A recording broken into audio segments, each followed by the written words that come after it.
Muy buenos días, hermanos y amigos, que el Señor les bendiga.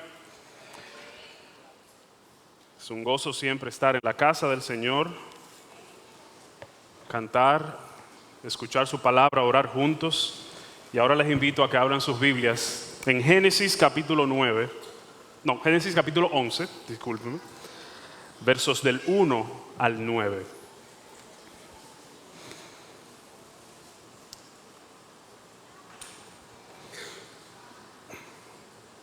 Génesis 11, del 1 al 9.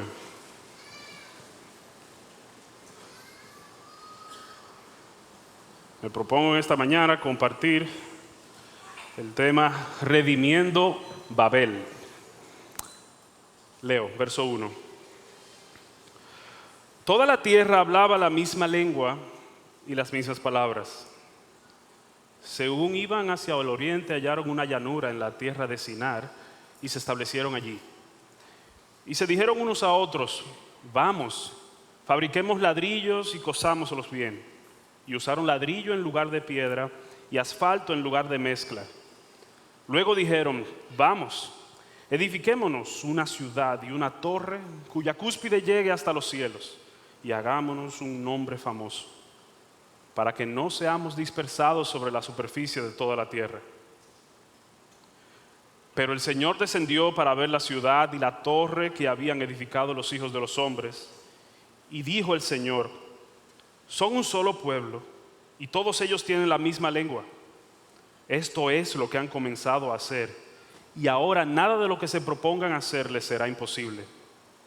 Vamos, bajemos y confundamos allí su lengua, para que ninguno entienda el lenguaje del otro. Así el Señor los dispersó desde allí sobre la superficie de toda la tierra, y dejaron de edificar la ciudad. Por eso la ciudad fue llamada Babel, porque allí el Señor confundió la lengua de toda la tierra, y de allí el Señor los dispersó sobre la superficie de toda la tierra. Amén. Oramos. Padre amado, háblanos al corazón, que tu Espíritu nos muestre todo de Cristo y nada del instrumento. Glorifícate. Amén. Los likes de las redes sociales no son un invento de Mark Zuckerberg. El algoritmo no es el responsable del narcisismo imperante de nuestros días. Siempre ha estado ahí. La sombra de muchas de nuestras acciones es ese deseo de que me digan: tú eres un duro, a ti hay que dártela. Podríamos criticar muy fácilmente a los artistas urbanos por usar prendas y vehículos llamativos, bien sabiendo que todos tenemos un cadenón con el que fronteamos. El anhelo de alabanza y de seguridad están fijados firmemente en el corazón de piedra de todo ser humano luego de la caída. Y este pasaje de las Escrituras nos adentra en una de las historias más intrigantes de la Biblia. Y te invito en esta mañana a revisar estos versículos conmigo. En primer lugar, a tratar de entender a Babel, y luego ver las maneras en que se puede redimir a Babel. Así dividiremos cómo vamos a abordar este evento: entendiendo Babel, redimiendo Babel. Hay dos maneras de ver este pasaje, dos maneras en que la gente usualmente ve estos versículos. Y la primera es que todo esto es un mito. Gente que cree en la Biblia, pero dice que Génesis del 1 al 11 no se puede tomar literal, que está cargado de simbolismos y que por ende se deben, en el mejor de los casos, tratar como alegóricos o figurativos, y en el peor de los casos, reinterpretar o incluso descartar. Son personas que entienden que la historicidad de Génesis comienza en el capítulo 12, del 12 en adelante, y por eso dividen a Génesis en dos: Génesis del 1 al 11 y Génesis del 12 al 39, división que no vemos en el mismo texto. Porque ¿qué hacemos entonces con la genealogía de Sem, que es la que sigue en nuestro pasaje inmediatamente luego del versículo 9? Esa genealogía, que es la que nos introduce a Abraham del capítulo 12, genealogía que está conectada a la del capítulo 10 y la del capítulo 10 que está conectada a la del capítulo 5. Yo no soy historiador y mucho menos experto en lenguajes bíblicos. Demostrar la historicidad de Génesis escapa a mi capacidad y al tiempo que tenemos aquí. Hay hermanos mucho más aptos y estudiados que yo para hacerlos. Ministerios como Respuestas en Génesis y el podcast Fundiendo con la Biblia de nuestro hermano Fausto Liriano son muy útiles, por mencionar algunos. La otra manera de ver este pasaje es verlo como narrativa histórica. Es verlo como Jesús lo ve. Sabemos que Jesús lo ve así porque así lo utilizó cuando enseñaba. Cuando hablaba de Génesis, no estaba hablando en parábolas, hablaba la verdad. Y puede que tú lo veas como Jesús en esta mañana. Tú dices, claro, yo lo veo. Yo veo el Antiguo Testamento completo como Jesús lo vio, como historia allá. Estoy convencido de que pasó en el pasado. El paraíso, la caída, Noé, Babel, realmente pasó. Pero allá, lejos. Puede ser que veas Génesis del 1 al 11 como narrativa histórica, abrazarlo como Jesús, pero verlo tan distante en el tiempo, tan aislado de nuestro entorno, que simplemente se vuelve un cuento, otra parte fascinante de nuestra historia y nada más. Y yo te invito a ver esta precursora de Babilonia, Babel, tratar de entenderla y si logras verla real y tangible, animarte a unirte a la causa de Cristo y su reino, que es redimirla. Leamos los versos 1 al 5. Toda la tierra hablaba la misma lengua y las mismas palabras.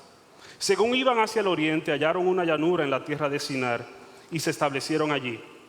Y se dijeron unos a otros, vamos, fabriquemos ladrillos y cosámoslos bien. Y usaron ladrillo en lugar de piedra y asfalto en lugar de mezcla.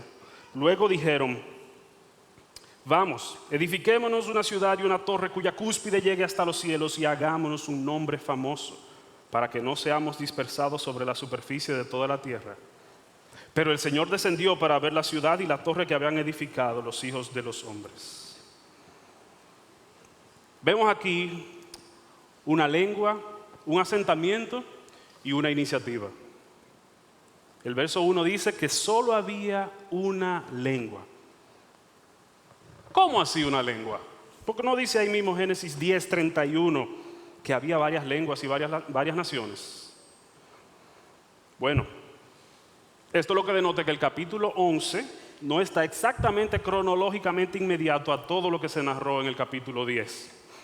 Los eruditos lo ubican probablemente en el periodo de capítulo 10, verso 25, antes de nombrar a Peleg, que significa división. Así que imagínate a Génesis 10 como un periodo largo y Génesis 11 dentro de ese periodo, por ahí antes del verso 25. Estamos aquí hablando unos 100 años luego del diluvio y por eso se menciona una lengua. Estas personas van obedeciendo a Dios, el mandato que le da a Noé de llenar la tierra, el mismo que le dio a Adán, y van caminando hacia oriente. Pero ¿qué pasa camino a oriente?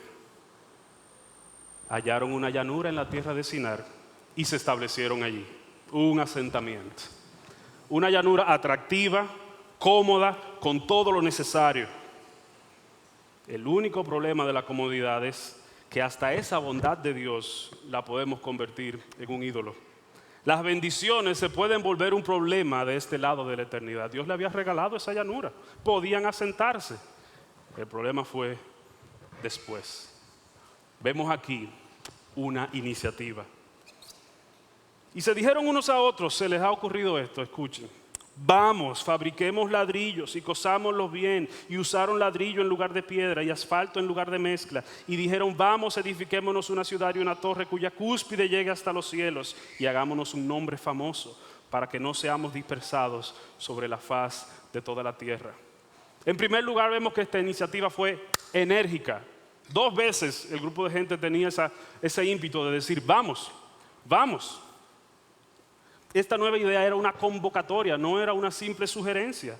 Ahí estaba un comité bien animado, convencido de su misión.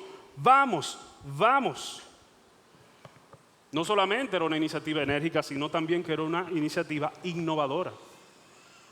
Esta nueva idea era disruptiva. El cambio de piedra y mezcla por asfalto y ladrillo fue un salto de la ingeniería. Fue una innovación, un hito de la construcción de estructuras. Estaban ejerciendo dominio sobre la creación. Entonces, ¿cuál es el problema? ¿Acaso está prohibido innovar con pasión? ¿No se puede emprender con entrega y energía y entusiasmo? De ninguna manera. Esta historia termina fatídicamente, no por su ímpetu ni por sus ideas novedosas. El problema fue que fue una iniciativa sin Dios. Aquí tenemos a una humanidad unificada, usando recursos para establecer una ciudad que es la antítesis de la intención de Dios para el mundo cuando lo creó y también luego del diluvio.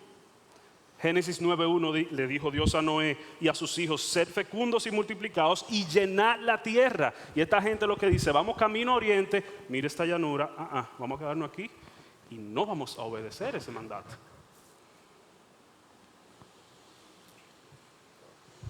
Aquí tenemos una iniciativa enérgica e innovadora, sin mencionar al Creador en sus motivaciones ni en sus propósitos. ¿Prohibió Dios a ellos que se asentaran? No. ¿Les prohibió que innovaran? No. ¿Les prohibió Dios que trabajaran juntos? No. El problema no era que trabajaran arduamente. El problema no fue que trabajasen creativamente. El problema no era que trabajaran juntos.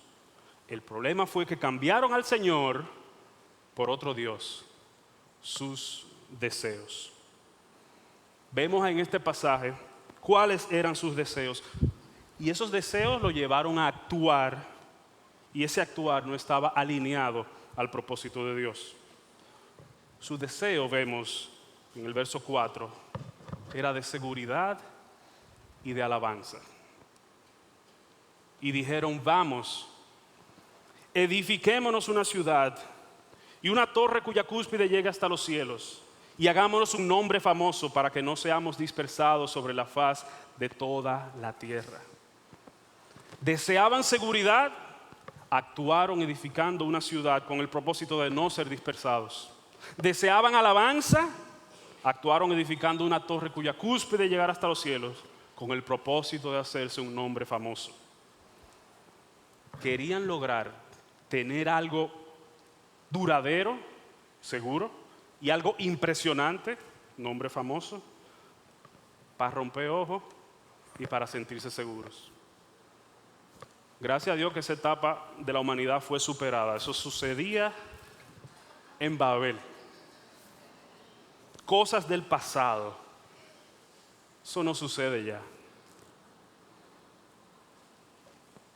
El verso 5 pone a estos babilonios en su sitio. ¿Cuál era su objetivo? Hacer una torre que llegara hasta los... Es interesante qué hace Dios en el verso 5. Dice el verso 5, pero el Señor descendió. Y ¿qué es lo que ustedes están tratando de hacer? Fue completamente infructuoso. El texto resalta que fue necesario que el Señor bajara para ver lo que estaba sucediendo. Y se nos hace saber con esta ironía que por mucho esfuerzo que fuera, todo fue en vano.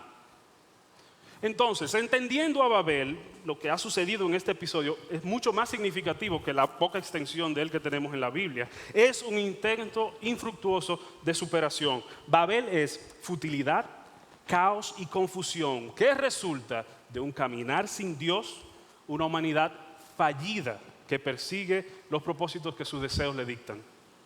Babel fue en Génesis 11 y Babel es hoy. ¿Cómo entonces salimos de este lío? ¿Cómo pues redimimos a Babel? Vamos del otro lado de la Biblia, vamos a Apocalipsis capítulo 21, versos 2 y 3. Disculpen.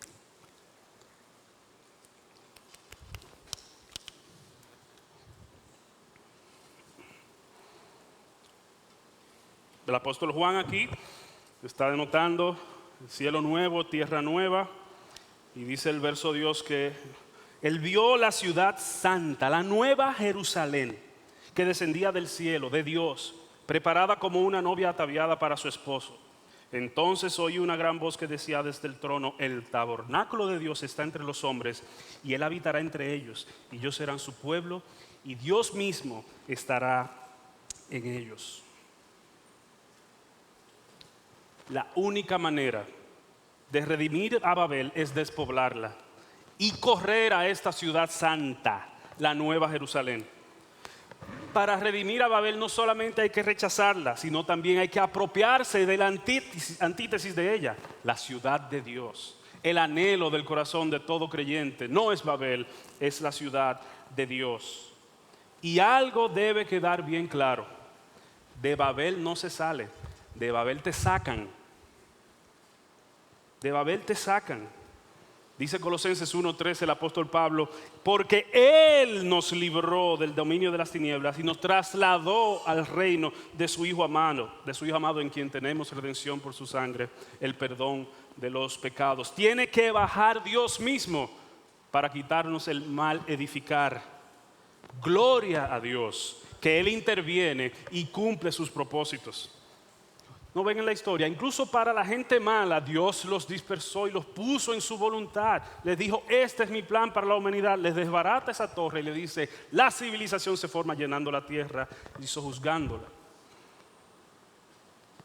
Dios interviene y cumple sus propósitos y avanza toda la historia, no a la ciudad que queremos para nosotros mismos y nuestros deseos, sino a la nueva Jerusalén, a la ciudad de Dios. Cuando Dios interviene, el verdadero florecimiento se ve. Pocos momentos de la historia lograron el florecimiento de la humanidad como la Reforma Protestante. El respeto al trabajo, a la disciplina y al cuidado del dinero dieron origen a una cultura que a lo largo de las generaciones condujo al establecimiento del libre mercado. Con suficientes trabajadores que compartían esta idea, estas creencias, los emprendedores pudieron crear empresas que generaban ganancias constantes. Gracias a Martín Lutero, a las doctrinas calvinistas y cómo las ideas sobre las virtudes de la diligencia se equiparaban a Dios y la moral, al trabajar duro, cada persona cumplía o contribuía en un mundo y a la sociedad para que sea mejor en el nombre del Señor. El protestantismo contribuyó y aceleró el desarrollo del libre mercado.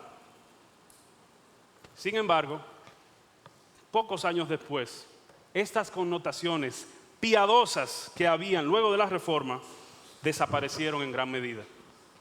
Lo vimos en los escritos de Benjamin Franklin, de los fundadores de Estados Unidos, donde cogió prestado todo lo de la Reforma, lo plasmó en la idea de fundar ese gran país, sin mencionar a Dios ni la virtud. Estamos destinados a que si nos apartamos de Dios, vamos a construir otra Babel. Babel es toda ambición humana de destronar a Dios y reclamar su creación. Es un símbolo de autonomía, de decir yo puedo, que determina y establece su destino sin referencia alguna a Dios. Lo vemos hoy día, muy claro, muy claro.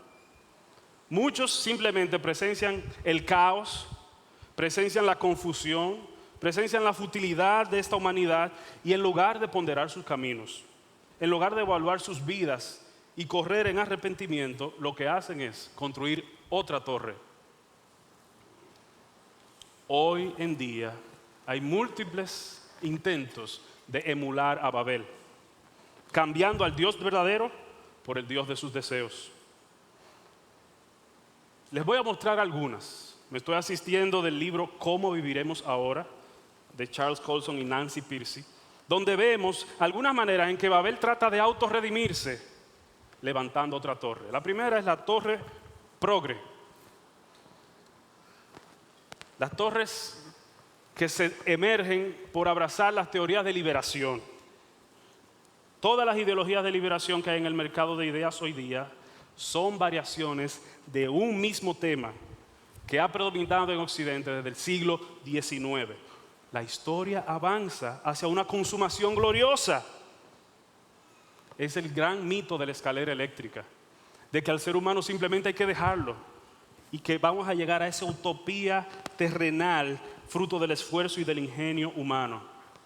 Los ladrillos de esa torre están plagados de neomarxismo, están tapizados por esta idea que, aunque políticamente ha sido desacreditada, sigue muy vigente en la vida de Occidente.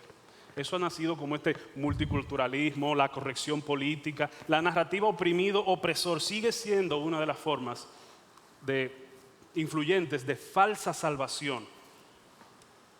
El marxismo apunta a una necesidad religiosa, porque todos deseamos redención.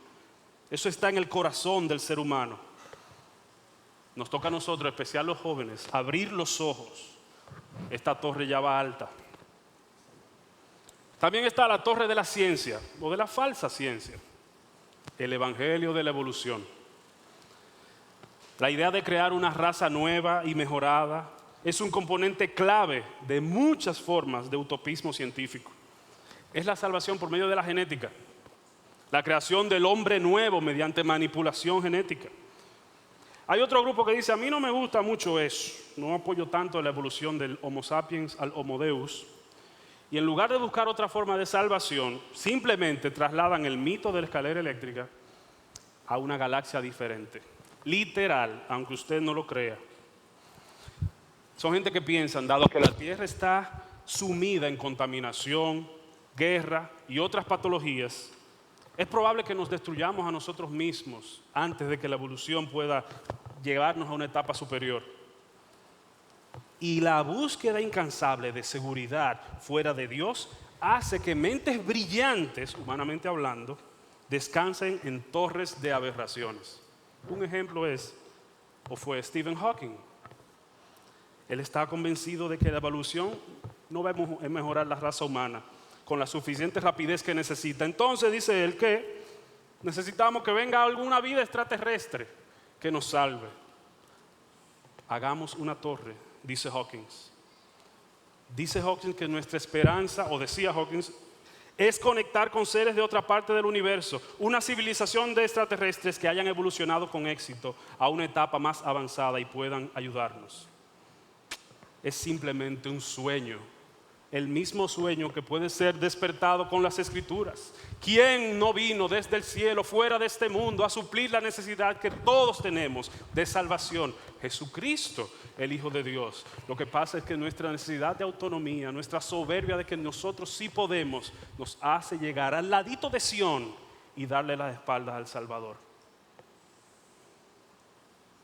Pero aquellos menos inclinados a la fantasía, que no tienen cómo escapar a la terrible realidad de que un mundo sin Dios va a terminar en desesperación, va a terminar en pesimismo.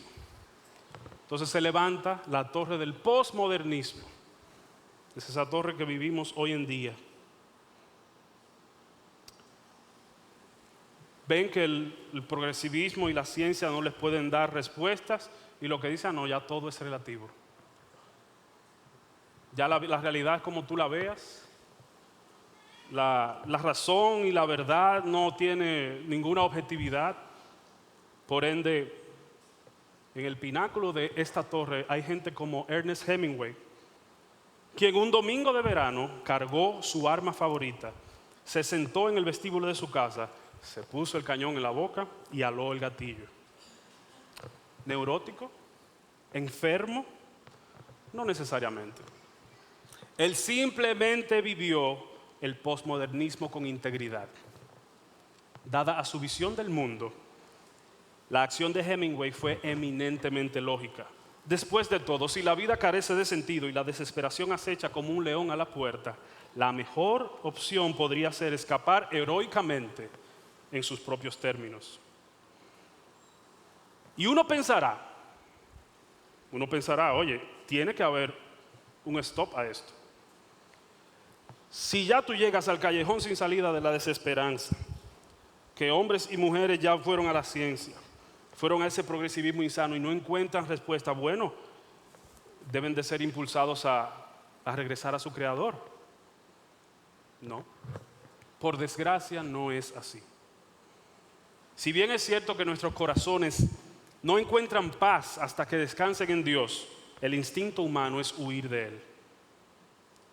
Porque encontrar a Dios nos costará nuestra preciada autonomía. Entonces, luego de pisotear a Occidente y a la Reforma, ¿a dónde se dirigen muchas personas? A Oriente. Se levanta la torre de la nueva era. Cuando la imagen brillante de la ciencia y el progreso se desvanece y el optimismo da paso a la desilusión y a la desesperación, muchas personas lo que empiezan a buscar respuesta en otras culturas. Las religiones asiáticas, principalmente el hinduismo, el budismo, siempre han cautivado en cierta medida a las personas de Occidente. Y hoy en día se han vuelto una alternativa real y esa atracción es poderosa. Claro, si al platillo occidental tú le quitas la sal, que era el Evangelio, que por décadas fueron los principios de la Reforma, y te vienen y te dan curry o masala, ¿con cuál plato tú crees que te vas a quedar? El occidental promedio sin Dios dice, no, mira, el secularismo occidental es materialista y limita la realidad a lo que puede comprobarse científicamente. El misticismo oriental es espiritual y abre la conciencia a otros niveles de conocimiento. El pensamiento occidental es analítico y conduce a la fragmentación y a la alienación. El pensamiento oriental es holístico y promueve la sanación y la plenitud. La ciencia occidental ha destruido el medio ambiente y contaminado el aire. El panteísmo oriental ofrece un nuevo respeto por la naturaleza. Esa torre se va levantando y la podemos ver en el día a día. Tú tienes un vecino así, tú tienes un familiar así, ha llegado un compañero de trabajo.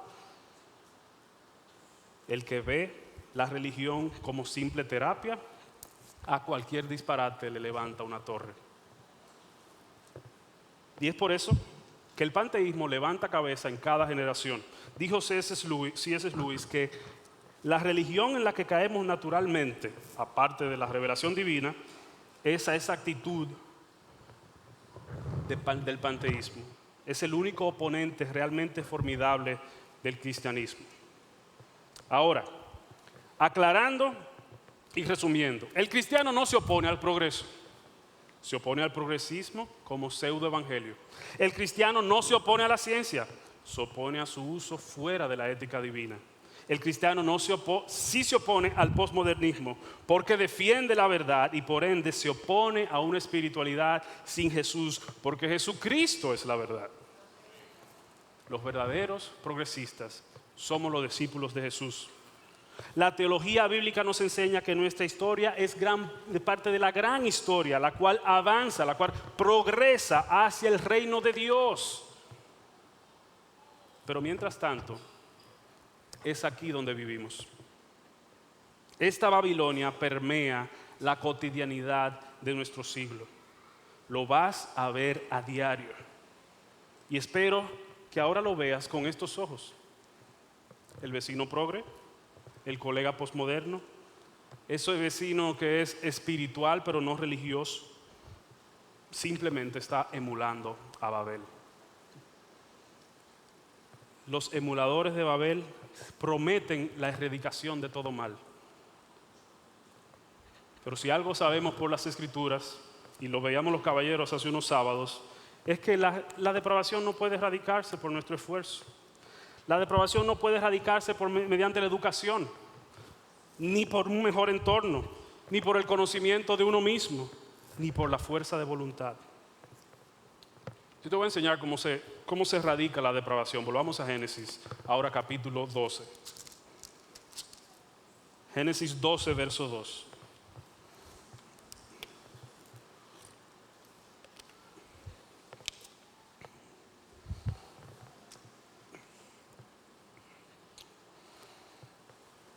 Dios, hablando con Abraham, le dice en el verso 2, haré de ti una nación grande y te bendeciré. Engrandeceré tu nombre y serás bendición.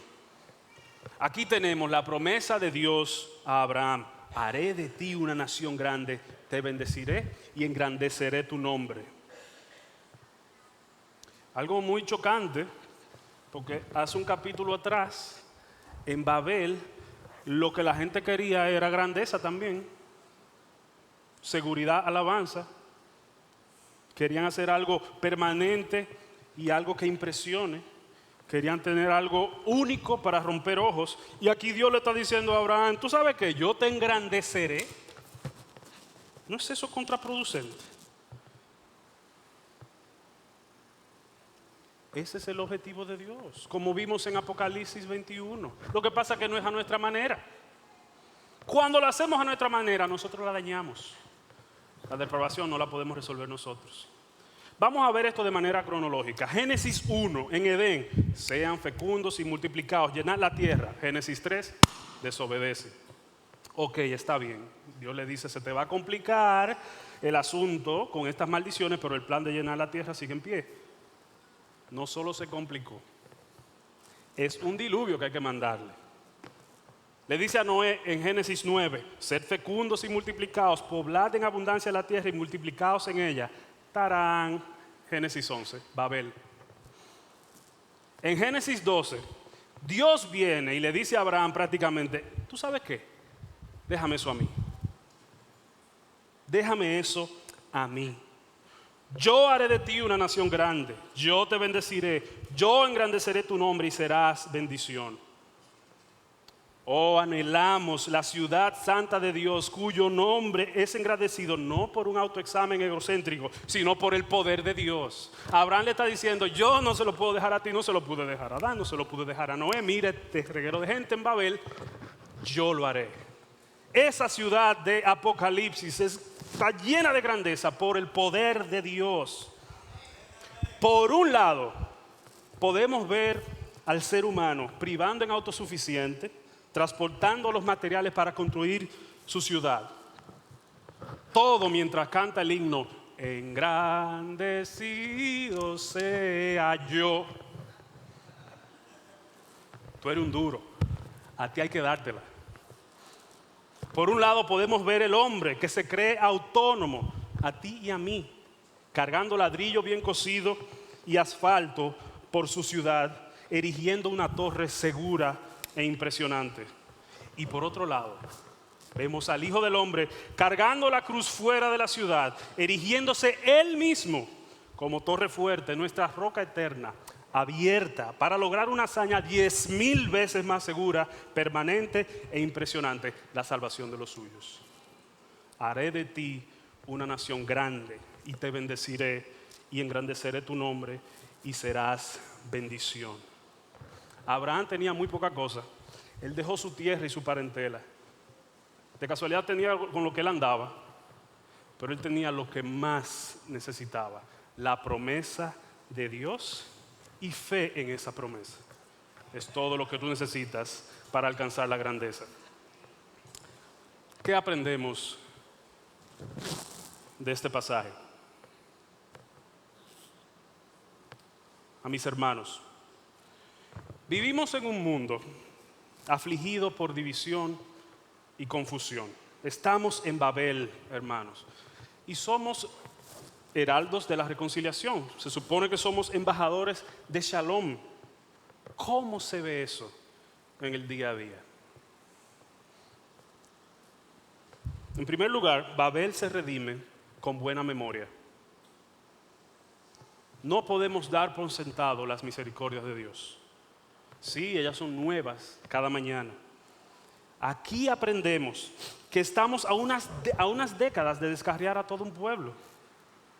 Fueron unas cuantas décadas entre el gran milagro del diluvio y lo que sucedió en Babel. ¿Qué le pasó a esa caravana que iba a Oriente y llegó a la llanura de Sinar? Olvidaron lo que Dios había hecho.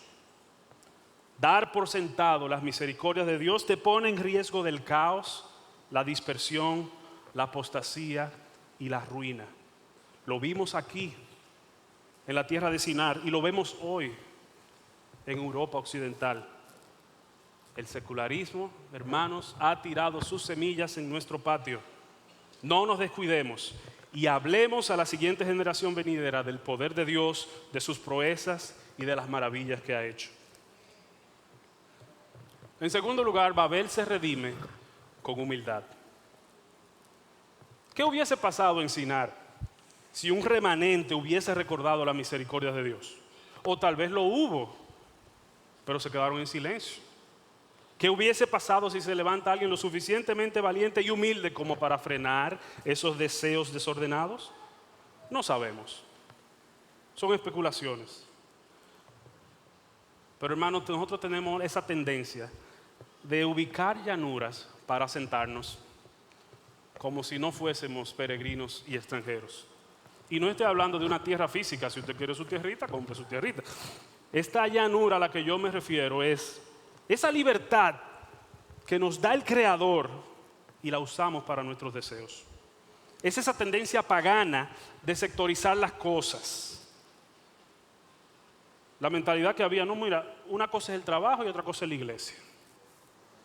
En esto, Dios es que sabe, pero en esto el que sé soy yo.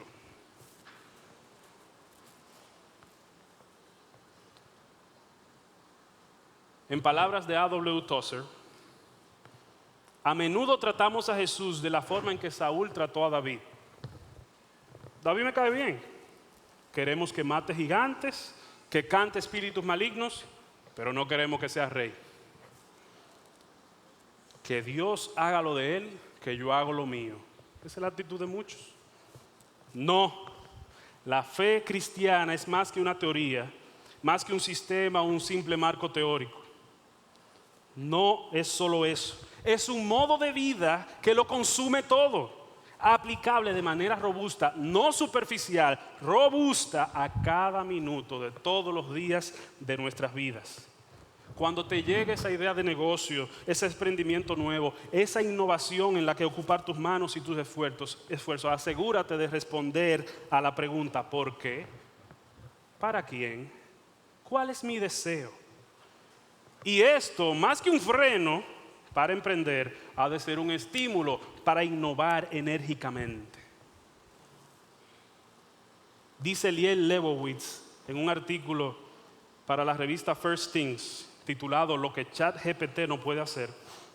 Las invenciones humanas más fundamentales nunca han sido el resultado de una mera carrera loca hacia una mayor producción. Vienen a menudo en rayos de inspiración, desde el mismo punto de agitación en lo más profundo, el lugar donde residen la oración, la esperanza y el amor. En cada giro fundamental crearon, no como lo hacen las máquinas de memoria, de manera uniforme e infalible, sino como humanos. Lo intentaron y se equivocaron. Pensaron en sus propias necesidades y en las necesidades de los demás y se arriesgaron para satisfacerlas. Encontraron alegría en emular a su creador, creando algo donde no había antes, un acto tan religioso como laborioso. Decía Lutero que lo mejor que puede hacer un zapatero cristiano es hacer buenos zapatos. Así que si usted está empleando sus manos y sus esfuerzos con creatividad y con ímpetu, es para el Señor. Que esto no sea un detrimento para emprender. Y en cuarto lugar, Babel se redime afilando flechas. A propósito del Día de las Madres y del ministerio de madres jóvenes que tenemos, afilando flechas. El afán de una paternidad sin Cristo es de levantar torres a diestra y a siniestra. ¿Cuál es la mentalidad típica del pagano? Preocuparse en qué clase de mundo le van a dejar a sus hijos. Los cristianos nos ocupamos en qué clase de hijos le vamos a dejar al mundo. Hemos de levantar una generación que trabaje duro, con disciplina y con una visión bíblica del dinero. Hermanos, se ha levantado la cabeza una gran innovación. La cuarta revolución industrial es el asfalto y el ladrillo de nuestra generación. La inteligencia artificial no es el futuro, ya es una realidad. No podemos preparar a nuestros hijos a competir con robots. Preparémonos para liderar el futuro, para sanar, para crear, para conmover, para hacer lo que solo un ser humano creado a la imagen de Dios puede hacer. No podemos criar a nuestros hijos para que trabajen como máquinas, mucho menos para que compitan con ellas. Nuestros hijos necesitan aprender otras cosas, cosas reales, cosas vivas. Necesitan aprender a pensar críticamente, a cuestionar y a tomar decisiones éticas, a escribir con intención, a hablar en público y a escuchar de verdad, a debatir con respeto, a colaborar sin miedo, a buscar soluciones desde diferentes perspectivas. Necesitan aprender a emprender, a crear proyectos desde cero, a equivocarse y volver a intentar, a gestionar su tiempo, a conocer sus fortalezas, a liderar con humildad. Necesitan arte, filosofía, naturaleza, manualidades. Necesitan jugar, hacer regueros y recogerlos, construir, observar, imaginar. Necesitan conversaciones profundas, silencios significativos, momentos de asombro. Necesitan vivir con otros. Necesitan amar a Dios, a cultivar la paciencia, a resolver problemas que no tienen una única respuesta correcta. Porque el futuro no necesita más niños que piensen como máquinas. Necesitan seres humanos completos, capaces de transformar al mundo con sus ideas, con su fe, su compasión y su valentía. Sabemos que nuestro esfuerzo no cambia el corazón de nuestros hijos. No podemos olvidar eso. La salvación es del Señor. Pero esos muchachos son tuyos. ¿Lanzaremos víctimas o lanzaremos flechas? Mientras los paganos levanten ciudades y torres, los creyentes hemos de poblar la ciudad de Dios, haciendo discípulos y comenzando por casa. La inteligencia artificial, la robótica, el Big Data, podrá ser un gigante impresionante para muchos, no así para los hijos de Dios. Ánimo, buena memoria, valentía y humildad. Así se redime Babel. Y a los amigos, recordarte que los likes de Instagram y de TikTok no son un invento de Mark Zuckerberg. El algoritmo no es responsable del narcisismo que impera en nuestros días. Siempre ha estado ahí.